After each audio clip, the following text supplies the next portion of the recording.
Well, the two men hoping to win the July election for Prime Minister are focused on Australia's economy.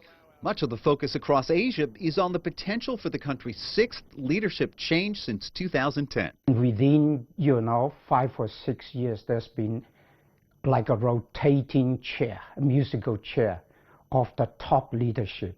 That in itself didn't augur well.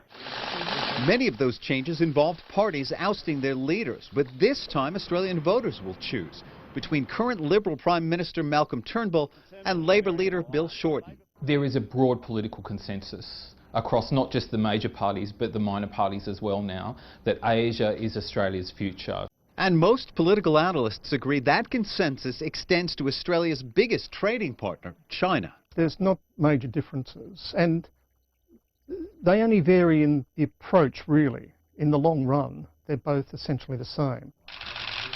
The China-Australia Free Trade Agreement was signed by former Liberal Prime Minister Tony Abbott, who was replaced as the party's leader last year by Malcolm Turnbull. The Liberal Party has had I was to say quixotic, but it's always had a troubled relationship with Asian business. It wants to cultivate it. At the same time, it still sees Australia as some outpost of Europe. Whereas the Labor Party has had no trouble in saying we're part of Asia and we should remain part of Asia and we should be integrated into Asia. The issue of foreign investment has come under the spotlight under the current Liberal government. That includes a tightening of regulations for overseas buyers with the housing market and the proposed sale of the nation's largest cattle station.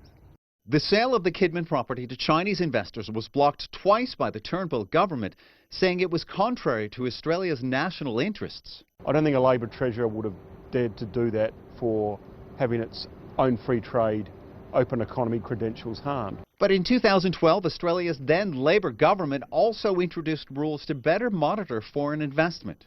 They both are apprised of the need for investment and not wanting to stir up the small sections of either racist or, let's be more generous, economic nationalist ideas. Which is why most analysts agree Australia's Asian neighbours won't notice any fundamental changes in foreign policy, no matter who wins. Greg Navarro, CCTV, Sydney.